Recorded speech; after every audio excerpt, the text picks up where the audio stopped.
Hi, Julian. How are you? Hi there, Siddharth. Good to chat with you again. I know ages have gone Yeah. by, so I appreciate you linking up with me here. And there's so much happening in the world at the moment. Yeah, tell me about it. I mean, after the demise of uptrend, it's been pretty crazy. I've been trying to move into different opportunities, but that's life, eh? Mm. But then, yeah, Yeah. okay, let's get down to it now because you told me quite a bit of interesting stuff on WhatsApp, and that kind of has piqued my curiosity. So let's get down to the first matter of agenda. What's your thoughts have been on the crypto space? Because it's been a bit volatile, hey? Yes. Look, I'm really long-term bullish on crypto and Bitcoin. There's no doubt about it. I've studied the cycles, and I've taught myself technical analysis (TA). Oh, So along with the fundamentals of Bitcoin and the technical analysis, it's a long-term bullish trend without a doubt. So I'm a real crypto enthusiast. okay. But in terms of, but like, what are you seeing in terms of like, do you think crypto is going to have a rebound this year or like only a rebound next year? Um, Generally, the Bitcoin leads all the other altcoins and the entire market. And Bitcoin is built, programmed around a 4-year cycle, the 4-year halving cycle. And if you look at the past three peaks that we've had over the past 12, 13 odd years of Bitcoin's existence, there's a definite trend and a pattern. And these patterns repeat every 4 years. Now, we had the last Hmm. peak in about 2021, November. 22 was a serious downtrend. Now we're in 23. We've reached a point of consolidation. We seem to have found a bottom in the market, and a turnaround has taken place. Now, 23 is still consolidation year. Hmm. 24 next year is when the next halving takes place. So price is likely to climb steadily this year, but not hugely. The real climb, the bullish momentum kicks off after the halving next year, 2024, and then the maximum bullish trend is in 2025. So we've got some time to go. This is still an accumulation phase where anyone who's keen can now buy in to Bitcoin or any of the other altcoins, with a good market cap, with good fundamentals that have high utility and look like there's a good team behind them. Those altcoins in the top tier are obviously going to do very well, but Bitcoin leads the way, and so we need to really watch what happens there. But otherwise, the others will follow suit. But we've got some time. It's still a long haul. We still have to wait till 24, 25 to Hmm. really see prices skyrocket again. Okay. All right, let's get down to macro finance. Okay. Regarding what's your thoughts on de-dollarization? Because I know it is happening, especially after what happened in the Russia-Ukraine war. So, what's your Mm. thoughts on it? The Yes. de-dollarization. Uh, well, definitely. That seems to be the way the world is going. There was a period where there was a push towards globalization, and the dollar was, held the global Hmm. as the reserve currency for many decades now. But history works in cycles as well, and you get the rise of empire, and ultimately empires collapse, as we've seen since the Roman Empire, what to speak of the Spanish and the British and so on. They all come through phases. Not only that, but fiat currencies, like the dollar that we have for the moment, the petrodollar, that also has a limited cycle. And all fiat currencies have tended to ultimately reach an end point in their history. So de-dollarization is just a natural part of a long-term historic trend where the dollar dominance was propped up, and has finally been seen to be a bit of a bubble. Not only did Mm, they remove the gold backing when Nixon took the dollar off the gold standard in the early 70s, mm, mm, temporarily, supposedly, they never reinstated the gold backing. So not only is there nothing really, no real hard money backing the dollar, but mm, with the Federal Reserve, which is a semi-private company, having the license to print mm. unlimited amounts of dollars. The money printer goes brrr, quantitative easing, whatever you want to call it, Yeah, and they can just yeah, print yeah. more dollars. Now, obviously, that's going to deflate your currency, and actually, it's like shooting yourself in the foot. They're Mm, really trying to patch up what has been a major problem with severe cracks in the system, the fundamentals of the system of what's today current style of capitalism. It's based on Keynesian economics, but it's not really that healthy, where you can print ad infinitum, and you can go on to debt to such a degree. The American dollar has got 32 trillion debt. It's $5 billion a day payback, kind of thing. You're talking about such huge numbers. And so since the 2008 crash, especially, all they did was kick the can down the road, print more money, and that's completely unsustainable. And we're seeing the dollar unwinding now. The rest of the world has noticed. So those other players in the game of economics, macroeconomics, have decided that they've had enough. The BRICS nations are going onto potentially what's a gold-backed common currency. Now, whether it'll work or not is debatable, because we've seen the euro. The euro also didn't is also taking strain, because to put so many countries in one basket is not easy. mm. But this unipolar world with the dollar hegemony seems to be coming to an end, and BRICS gold-backed currency may be a competitor, and we're now back to a multipolar world. Not only that, but Saudi Arabia and other countries also want to join this BRICS currency, this consortium. So I think the dollar and the American empire seems to be on the wane, if you look at what Mm, trends and what history seems to indicate at this stage. mm. Yeah, I want to do. It's funny that you mentioned BRICS now, because I was just going to get to that question regarding BRICS. So, what are your Mm. thoughts on BRICS and the gold-backed currency they're looking to get into the system? Like, what's your thoughts on it? The idea is great, to have any kind of hard money backing your currency is really the best way to go, and that's why historically gold and silver has always been the safe haven and the store of value for empires and nations throughout history. Central banks have been reclaiming their gold hugely over the past more than a decade now. Mm, So the writing has been on the wall, and it was just a matter of time before America was seen to be questionable, and for countries like China to rise in strength, not only economically, but demographically. Now, China is also taking a bit of strain demographically. They're not having enough children. So, this is mm, a very delicate situation. It's all very good and well to say, look, there's a competitor, the Chinese, they seem to be they're the biggest population. They've just, however, been taken over by India, which now has a more mm, rapidly increasing population.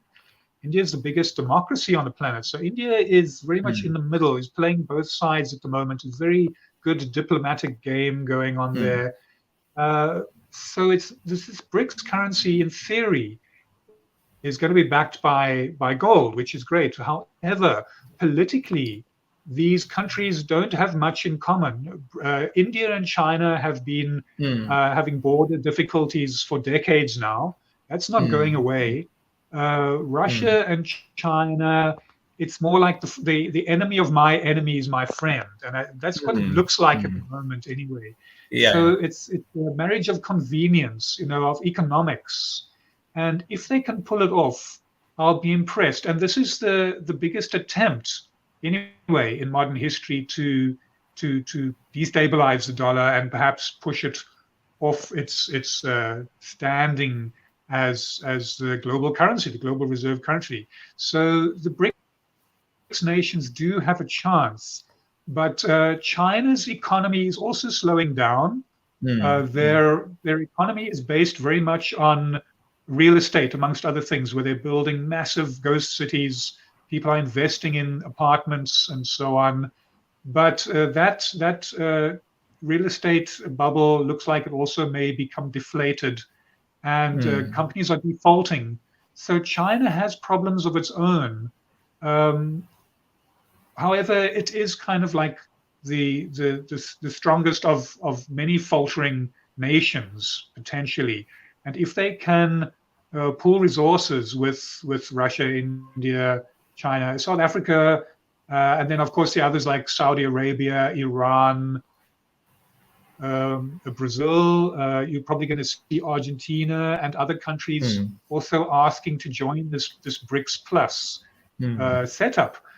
So that will outpace the floundering United States political mm, situation, which seems to have been a bit hijacked either by globalists with their own agenda, to remove national sovereignty and national boundaries and create this global system run by technocrats more than elected people who represent the citizens.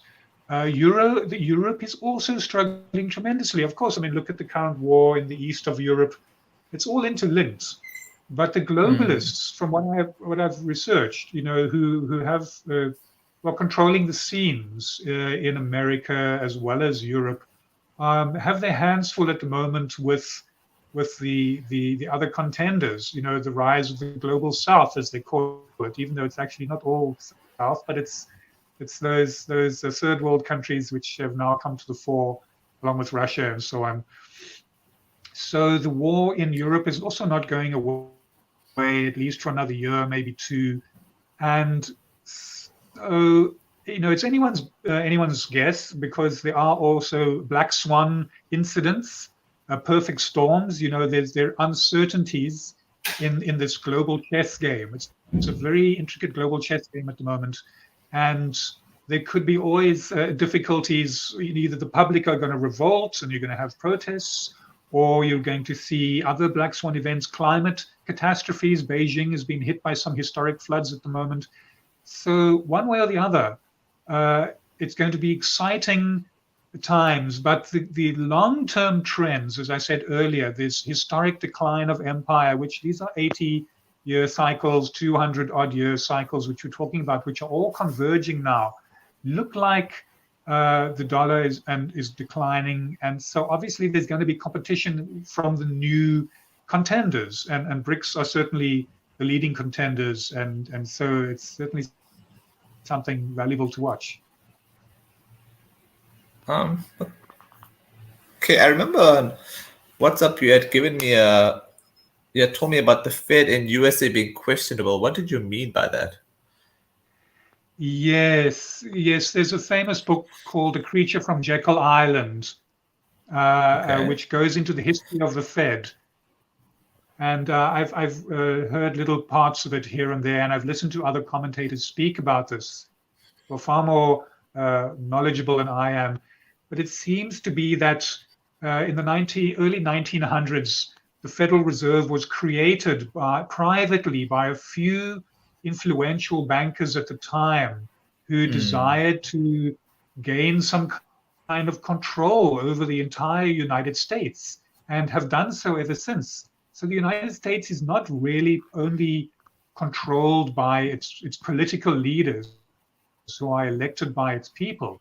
It also has to comply with the semi-private corporation, the Federal Reserve Bank, kind of the central bank there, which is run by private companies, a banking fraternity who historically kind of ran the show behind the scenes right throughout European history, going back hundreds of years already, funding and loaning the kings of Europe money to fight their wars, sometimes funding both sides of the war because they were in it for business. And this banking cartel this globalist controlling hand, the hidden hand that really runs the money behind the scenes of even countries like America, seem to have engineered this private corporation called the Federal Reserve, given themselves license to print money. And so this fiat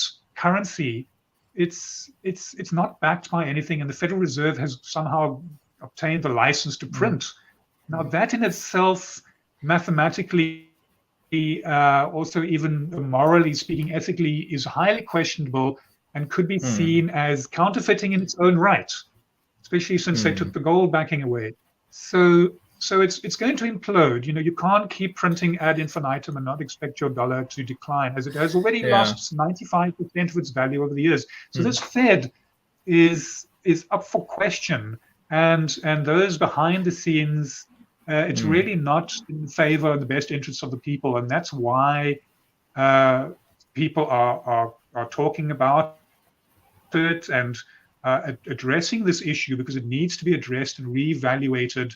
And I think events are just going to take their course anyway, and we might see them losing their grip in time to come, and as a result of a change in consciousness in society and awareness, education, the rise of alternatives like blockchain technology, which in itself is nothing other than a ledger. It's the open distributed ledger. It's a database. It's a record-keeping tool. And so the Fed, I think their days may be numbered, but who knows? We're talking about a powerful industry that have run America and the world economy behind the scenes, even throughout Europe for many decades, if not centuries. So it's definitely a time of change, one way or the other, but it's not going to change that easily. There could be some sparks and some friction along the way. Okay.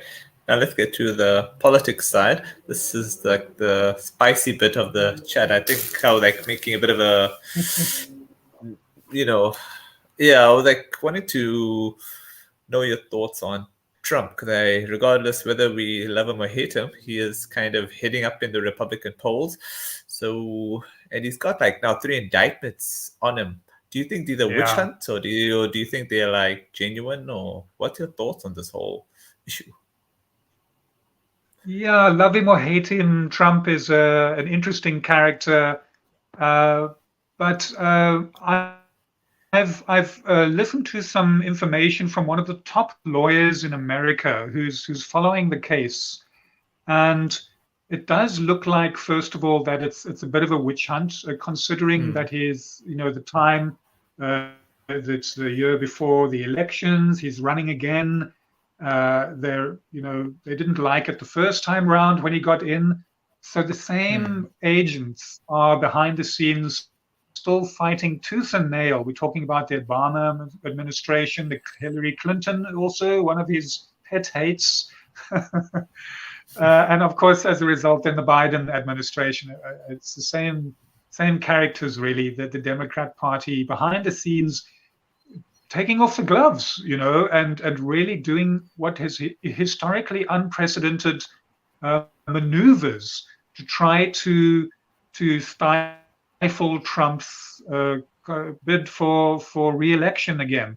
Not only is it highly questionable whether the 2020 election itself was actually legal or not, that has so many loopholes in, but also they're already fighting tooth and nail, and these 3 indictments, historically unheard of for any American president, they seem to be a part of the attempt to pull down Trump.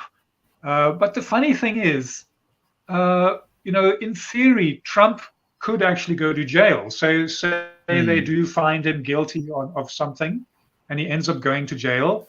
There's also a chance that he then also wins the presidency, because he's still a contender. And if it does go that way, he could end up running America from jail.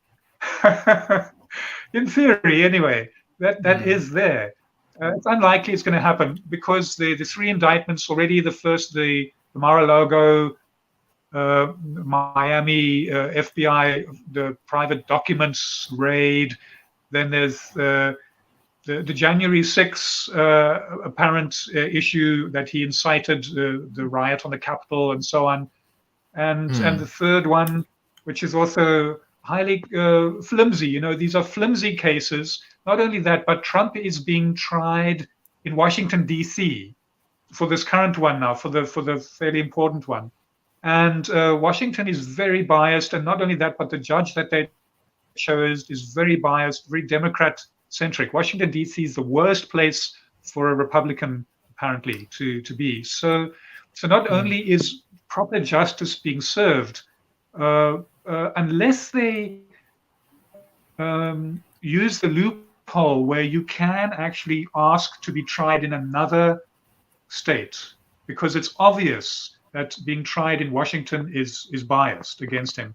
And if it is biased against him, it shows not only who is guilty and who is innocent, but it indicates that justice itself is not being properly served. The rights of the person aren't being properly being properly upheld. So Trump can ask to be tried in a different state altogether, and then obviously he'll be acquitted.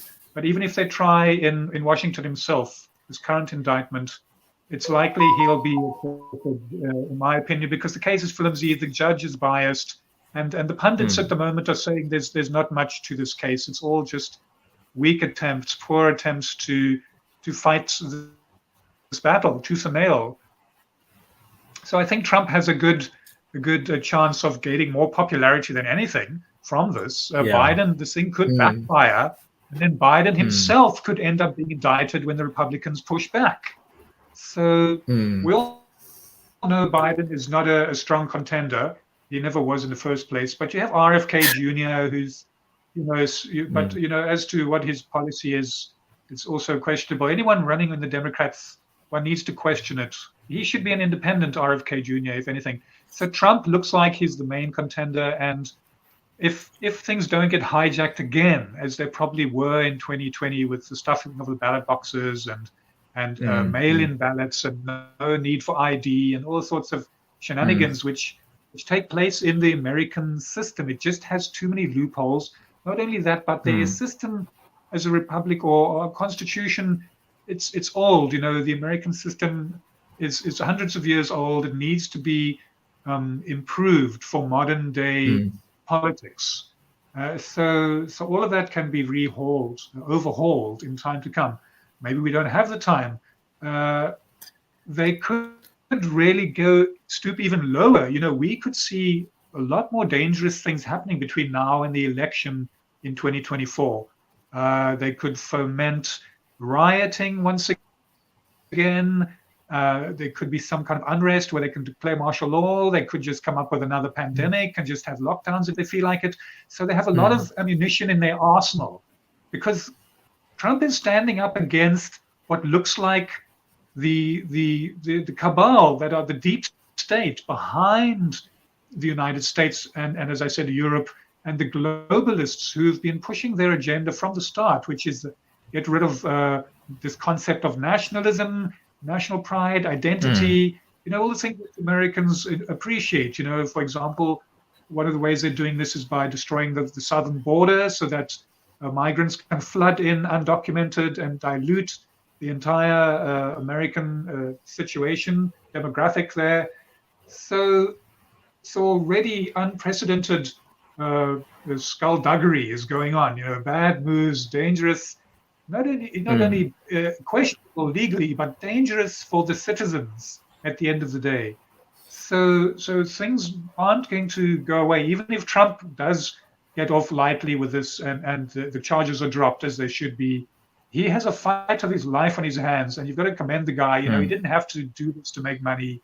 He's really seems to be a noble character. He's coming out as the shining light in this whole thing, pushing it back against globalism and the removal of human rights that are going to follow when they bring in their other agendas, like the CBDC, the programmable money, and all of the other things which they tried during lockdown with ID passports and so on, so they could track and trace people. It didn't fully work. So we're going to see an interesting time ahead, and you've got to wish the guy luck. He appears to be anyway, a man of the people. So America has the fight of their lives in their hands. It's going to be interesting to watch what happens over the next year or so. And I think Trump's got a good shot. So let's see where it goes. Out of curiosity, did you think that 2020 election was rigged? And also, do you think he's innocent in all this accusations?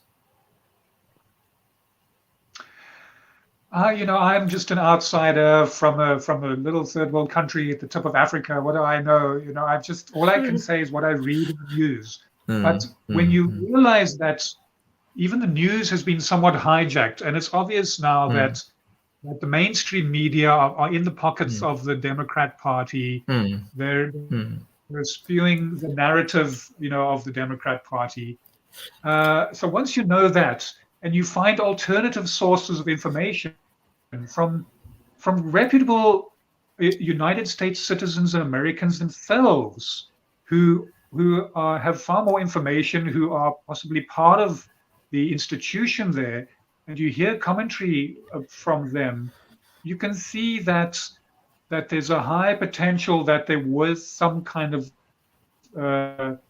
misbehavior during that 2020 election, and it probably wasn't the first one. There've been rigged elections in the past, even in America. The whole ballot box system is questionable, using those machines that they use to tally the votes and so on.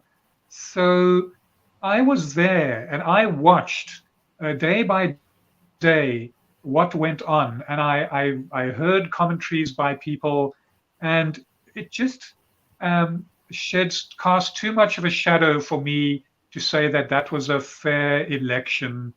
I mean, there were people who have been fighting it in courts, state by state, for years since then already. But the struggle seems to continue.